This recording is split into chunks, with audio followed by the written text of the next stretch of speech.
Hello दोस्तों, ubiquitous study में आपका स्वागत है। आज की करंट न्यूज है 20वें G20 शिखर सम्मेलन का आधिकारिक विषय क्या था।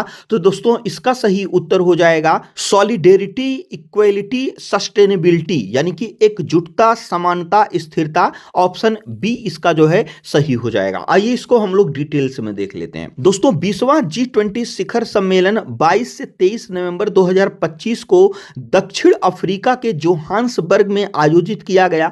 यह वैश्विक कूटनीति के लिए एक ऐतिहासिक क्षण था, क्योंकि अफ्रीकी महाद्वीप पर आयोजित होने वाला यह पहला G20 शिखर सम्मेलन था। इस सम्मेलन की अध्यक्षता दक्षिण अफ्रीका ने की, जिसका मुख्य विषय एकजुटता, समानता और स्थिरता रखा गया था। इसी प्रकार से दोस्तों इस सम्मेलन का दार्शनिक आधार दक्षिण अफ्रीका की विचारधारा उबंटू पर टिका था, जिसका अर्थ है मैं हूं क्योंकि हम हैं। शिखर सम्मेलन का मुख्य केंद्र बिंदु ग्लोबल साउथ की चिंताओं को वैश्विक मंच पर लाना था।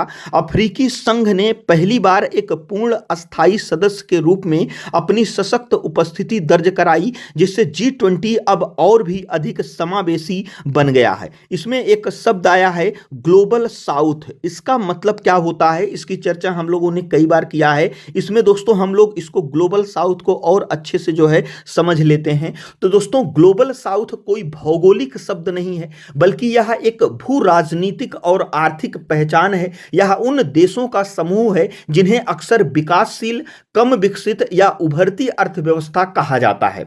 हालांकि नाम में साउथ यानी कि दक्षिण है, लेकिन इसमें शामिल सभी देश दक्षिणी गोलार्ध में नहीं है। उदाहरण के लिए भारत और चीन भौगोलिक रूप से उत्तरी गोलार्ध में है, फिर भी वे ग्लोबल साउथ के प्रमुख नेतृत्वकर्ता माने जाते हैं। इसके विपरीत ऑस्ट्रेलिया और न्यूजीलैंड दक्षिण में होने के बावजूद ग्लोबल नॉर्थ यानी कि विकसित देशों का जो है हिस्सा है। और अगर हम ग्लोबल साउथ की बात करें तो दोस्तों ग्लोबल साउथ में मुख्य रूप से 3 महाद्वीपों के देश शामिल हैं। इसमें एशिया, अफ्रीका व लैटिन अमेरिका और कैरिबियन जो है महाद्वीप इसमें शामिल हैं। और दोस्तों अगर हम ग्लोबल साउथ को और अच्छे से समझने का प्रयास करें कि यह नाम कैसे आया, किस तरह से आया, तो दोस्तों इसमें जो है एक ब्रॉन्ट लाइन का प्रभाव है। इसी की वजह से दोस्तों यह नाम आया। तो 1980 के दशक में जर्मन चांसलर विली ब्रांट ने एक रिपोर्ट पेश की थी। उन्होंने दुनिया के नक्शे पर एक काल्पनिक रेखा खींची, जिसे ब्रॉन्ट लाइन जो है कहा जाता है। आप लोग मैप में देख सकते हैं, यही दोस्तों ब्रॉन्ट लाइन है। तो दोस्तों इस ब्रॉन्ट लाइन के जो उत्तर में स्थित हैं, उन सभी देशों को दोस्तों समृद्ध और जो है औद्योगिक देश में जो है रखा गया। वहीं पे दोस्तों इसके जो दक्षिण में स्थित हैं, उनको विकासशील या गरीब देशों में रखा गया। इसीलिए दोस्तों जो दक्षिण में देश हैं, उन्हीं को ग्लोबल साउथ जो है कहा जाने लगा।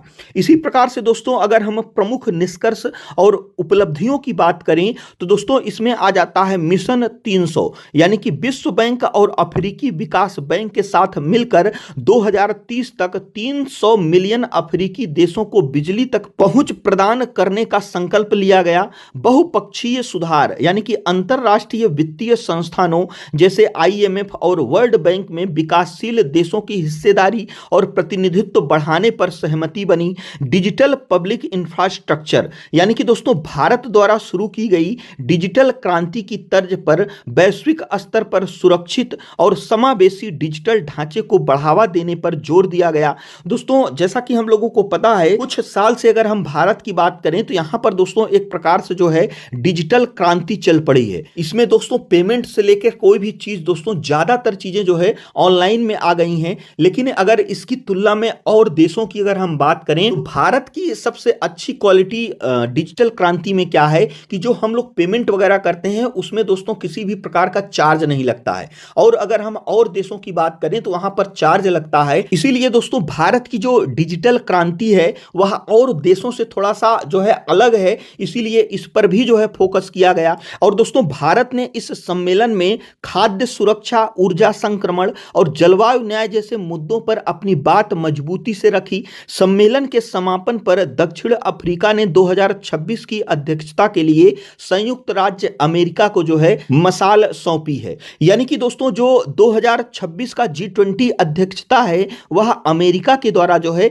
किया जाएगा और यह दोस्तों 26 के लास्ट में जो है होने की संभावना है। इसी प्रकार से यह हमारा आज का करंट अफेयर्स था। जो हमारा आज का क्वेश्चन है वह है, हाल ही में चर्चा में रही एकीकृत सोहरा सर्किट विकास परियोजना किस योजना के तहत शुरू की गई? तो इसमें से कौन सा ऑप्शन सही है हमें कमेंट बॉक्स में जरूर बताइएगा। और दोस्तों यदि वीडियो यूजफुल लगा तो हमारे चैनल को जरूर सब्सक्राइब करिएगा। वीडियो देखने के लिए आपका बहुत बहुत धन्यवाद।